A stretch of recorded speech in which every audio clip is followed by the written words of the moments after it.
Hello everyone, so you are here on Biology Bubble and today we are going to discuss about bryophytes, which is the next topic of our plant kingdom. So bryophytes include the various mosses and liverworts that are found commonly growing in moist shaded areas in the hills. तो bryophytes में different masses आते हैं, लिवरवर्ट्स आते हैं जो कि moist और shaded areas में ग्रो करते हैं। ऐसा एनवायरनमेंट ज़्यादातर हिल्स में मिलता है। So these are the diagram given in the NCERT। इन्हें हम बाद में देखेंगे। Bryophytes are also called amphibians of the plant kingdom because these plants can live in soil but are depend on water for sexual reproduction.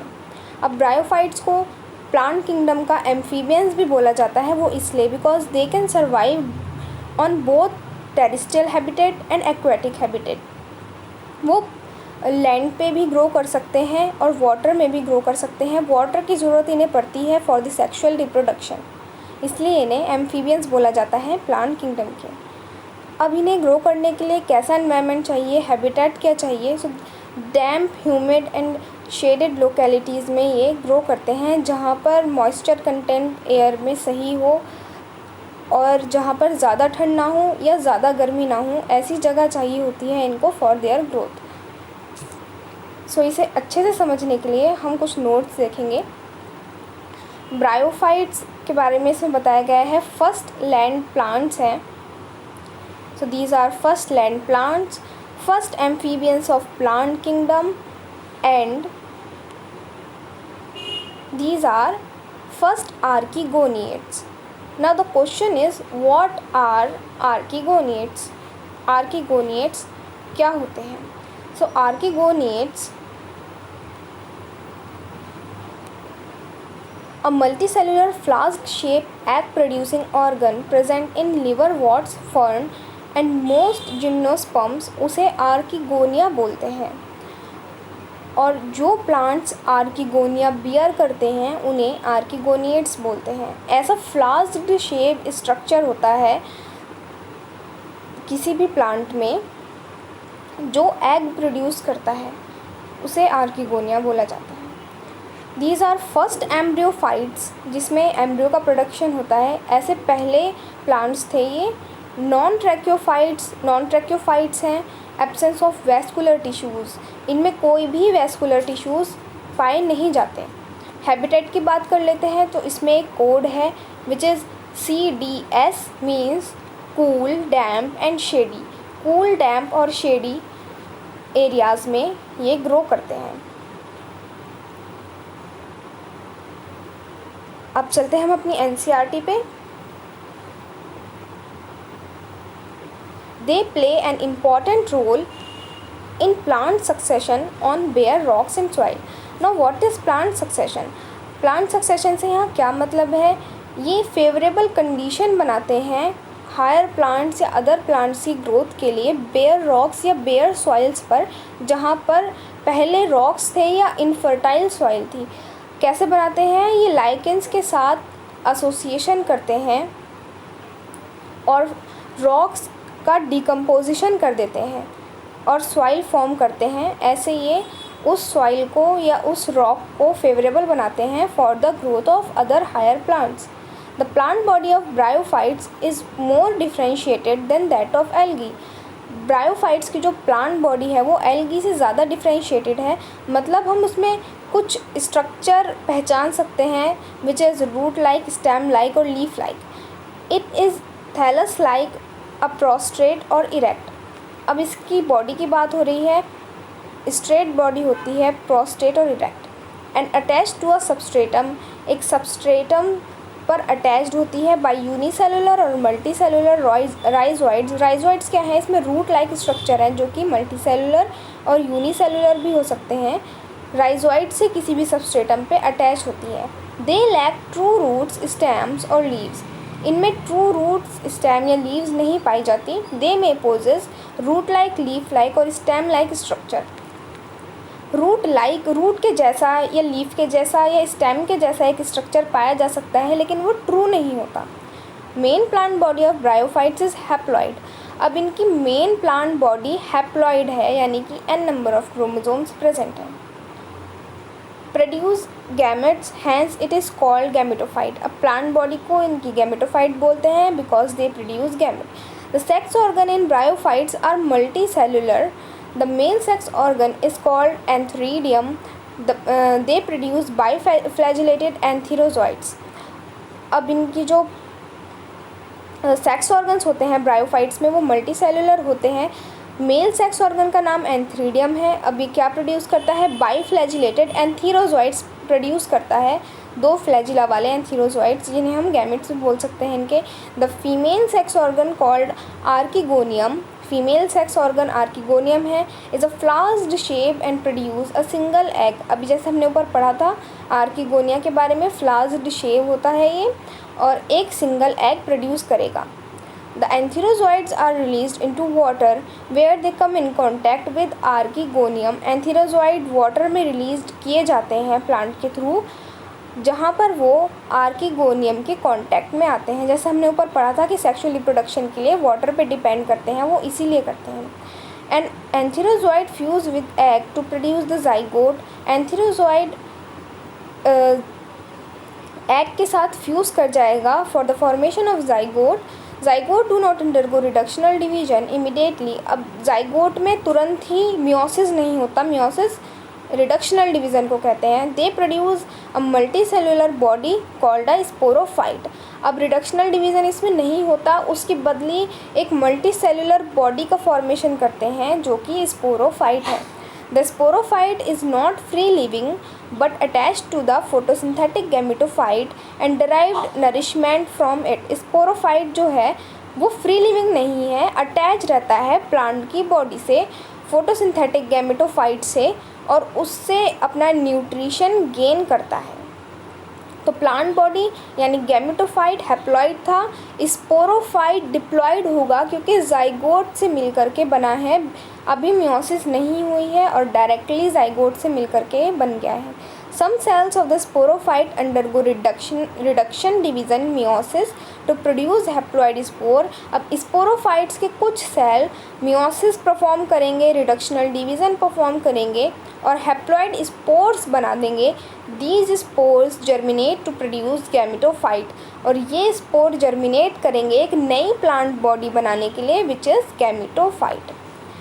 अब ये concept इसका बहुत difficult सा है, थोड़ा ऐसा नहीं है कि समझ नहीं आ सकता, तो इसके लिए हम ये स्लाइड देखेंगे। प्लांट बॉडी के बारे में देखा है यहाँ। प्लांट बॉडी, मेन बॉडी जो है वो हैप्लॉइड है इसकी।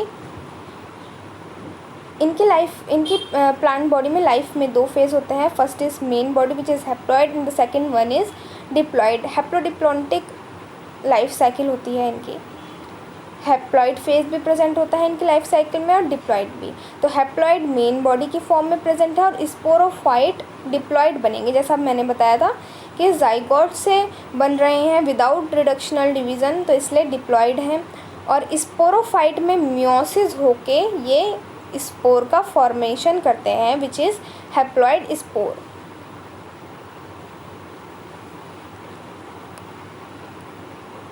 यहाँ से स्टार्ट करते हैं इसको समझना।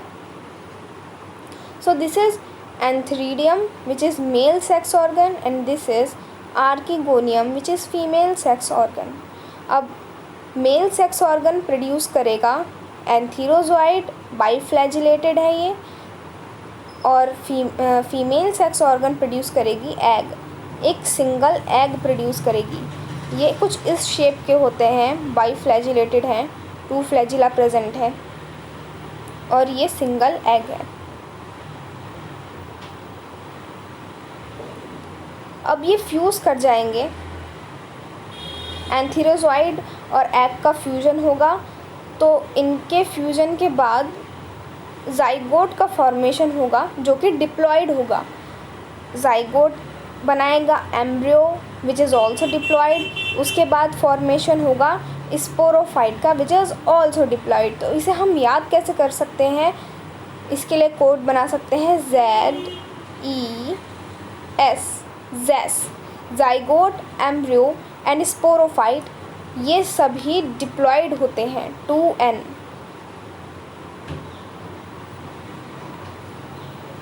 उसके बाद क्या होगा, स्पोरोफाइट में मियोसिस होगा और स्पोर बनाएगा which is haploid. Reductional division है इसलिए हैप्लॉइड स्पोर का फॉर्मेशन करेगा और स्पोर क्या करेंगे, they germinate to produce new plant body which is also known as gametophyte. I hope that it is clear to you now.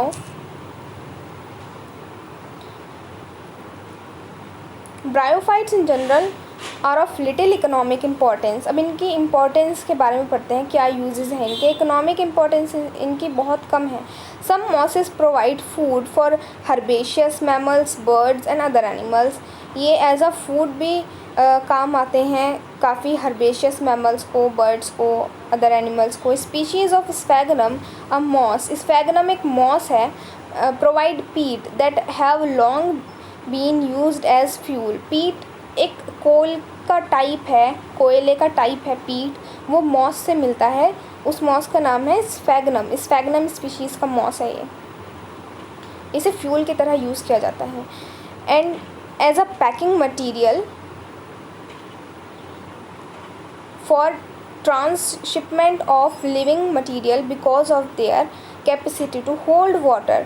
Sphagnum का use उसमें भी किया जाता है जब किसी भी लिविंग मटेरियल को एक जगह से दूसरी जगह भेजा जा रहा हो उसकी पैकेजिंग में, क्योंकि वाटर होल्डिंग कैपेसिटी होती है स्फैगनम में, इसलिए। Mosses along with lichens are the first organism to colonized rocks and hence are of great ecological importance. They decompose rocks and making the substrate suitable for the growth of higher plants. जैसे अभी हमने ऊपर देखा था, mosses lichens के साथ association करके एक कॉलोनी बना देते हैं रॉक्स के ऊपर और उन्हें डिकम्पोज कर देते हैं फर्टाइल सॉइल में, जिससे कि हायर प्लांट की ग्रोथ उन पर हो सके। Since mosses form dense mats on the soil, they reduce the impact of falling rain and prevent soil erosion. Soil erosion भी प्रिवेंट करते हैं ये, कैसे? डेंस मैट बना देते हैं, एक मैट जैसा स्ट्रक्चर बना देते हैं सॉइल पर। अब जब उन पे बारिश होती है तो सॉइल पर इतना फ़र्क नहीं पड़ता है और सॉइल वहाँ से हटती नहीं है, सॉइल की लेयर हट जाती है ना बारिश से, वो नहीं होता। The bryophytes are divided into liverworts and mosses. Bryophytes को लिवरवर्ट्स और मॉसेस में डिवाइड किया गया है। तो पहला हम पढ़ेंगे लिवरवर्ट्स के बारे में। लिवरवर्ट्स में इन्होंने एग्जाम्पल मार्केंटिया का दिया हुआ है। Thallus is dorsiventral and closely appressed to substrate. Thallus जो है इनका डॉर्सी वेंट्रल है और सबस्ट्रेट के बहुत ज़्यादा पास है। The leafy membrane have tiny leaf like appendages in 2 rows on the stem like structure. Leaves में जो इनकी स्टेम लाइक स्ट्रक्चर है उस पर 2 rows में लीव्स पाई जाती हैं। Asexual reproduction in liverworts take place by fragmentation of thalli. Asexual reproduction liverworts में कैसे होता है? फ्रेगमेंटेशन से होता है थैलस के यानी प्लांट बॉडी के, और by formation of specialised structure called gemmae. Singular अगर इसे फॉर्म में बोलेंगे तो gemma. Gemmae are green multicellular asexual buds which develop in small receptacles called gemma cups located on the thalli. Gemma cup में produce होते हैं जो कि इनकी प्लांट बॉडी पे पाए जाते हैं। The gemmae become detached from the parent body and germinate to form new individual. और ये गैमे प्लांट बॉडी से, पेरेंट बॉडी से अलग हो जाते हैं और सेपरेट होने के बाद एक नया इंडिविजुअल फॉर्म करते हैं। During sexual reproduction male and female sex organs are produced either on the same और डिफरेंट थैलाई। सेक्शुअल रिप्रोडक्शन के बारे में बात की जा रही है यहाँ। सेक्शुअल रिप्रोडक्शन के बाद मेल और फीमेल सेक्स ऑर्गन्स या तो एक ही थैलस पे प्रोड्यूस होंगे या फिर अलग अलग थैलस पे भी प्रोड्यूस हो सकते हैं। This sporophyte is differentiated into foot, seta and capsule. After meiosis spores are produced within the capsule. These spores germinate to form free living gametophyte. अब स्पोरोफाइट के स्ट्रक्चर के बारे में बात की गई है। फुट सेटा और कैप्सूल में डिवाइडेड है इसका structure. After meiosis spore produce with in the capsule. Meiosis के बाद स्पोर का जो फॉर्मेशन होता है वो कैप्सूल के अंदर ही होता है और बाद में ये स्पोर जो है वो जर्मिनेट कर जाते हैं फ्री लिविंग गैमेटोफाइट में। इसका स्ट्रक्चर देख लेते हैं एक बार, जो ऊपर डायग्राम दिए हुए थे।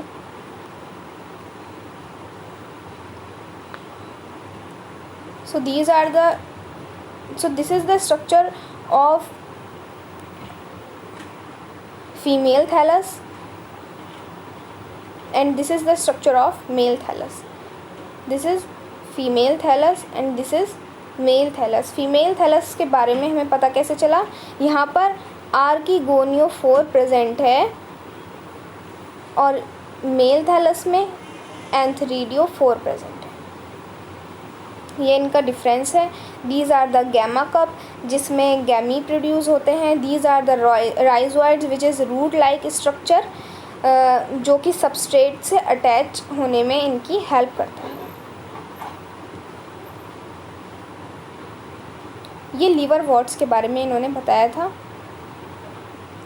अब लीवर वॉट्स में इन्होंने हमें स्पोरोफाइट के स्ट्रक्चर के बारे में थोड़ा सा ब्रीफ दिया हुआ है, तो एक बार स्पोरोफाइट का स्ट्रक्चर देख लेते हैं। कुछ इस टाइप का स्पोरोफाइट का स्ट्रक्चर होता है। So this is foot, this is seta and this is capsule. Capsule के अंदर स्पोर्स प्रेजेंट होते हैं। कैप्सूल स्पोर्स हैप्लॉइड होते हैं और स्पोरोफाइट डिप्लॉइड। स्पोर हैप्लॉइड होते हैं बिकॉज ये मियोसिस से प्रोड्यूस होते हैं। अब पढ़ेंगे मॉसेस के बारे में। The predominant stage of the life cycle of a moss is the gametophyte which consist of 2 stages. अब इनकी लाइफ साइकिल में, मॉस की लाइफ साइकिल में 2 स्टेजेस होती हैं। The first stage is protonema stage which develops directly from a spore. Protonema stage एक spore से directly form हो जाती है। It is a creeping green branched and frequently filamentous stage.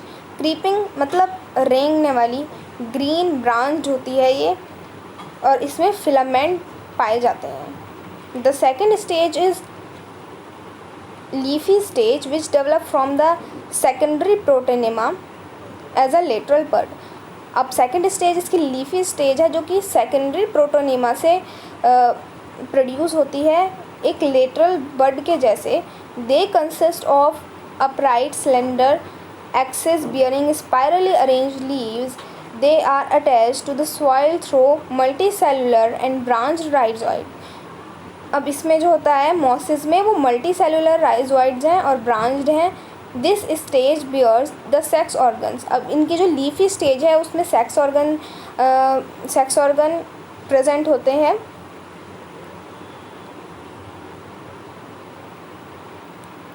Vegetative reproduction in mosses is by fragmentation and budding in the secondary protonema. In sexual reproduction, the sex organs and antheridia and archegonia are produced at the apex of the leafy shoots. After fertilization, the zygote develop into sporophyte consisting of a foot, seta and capsule. The sporophyte in mosses is more elaborate than that in liverworts. Sporophyte mosses में ज़्यादा elaborate होते हैं liverwort से। The capsule contain spore are formed after meiosis.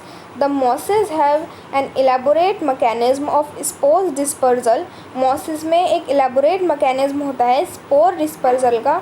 Common examples of mosses are Funaria, Polytrichum and Sphagnum. ये इनके example दिए हुए हैं। इसमें मैकेनिज्म के बारे में बता नहीं रखा एनसीईआरटी में जितना दिया हुआ है हम उतना ही पढ़ेंगे, लेकिन इसे समझने के लिए हम स्लाइड्स देखेंगे।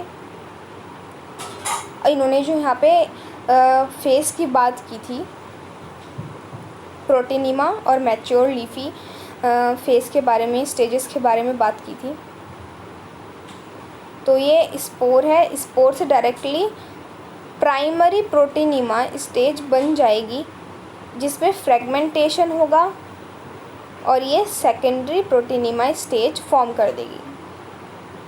इसमें देख सकते हैं हम इनके लेटरल बड्स मीन साइड में बड्स बननी स्टार्ट हो जाएंगी और वो बड्स ही डिटैच होके इनकी बॉडी से मैच्योर लीफी स्टेज का फॉर्मेशन करेंगे और सेक्सुअल रिप्रोडक्शन जो इनका होता है वो मैच्योर लीफी स्टेज में होता है।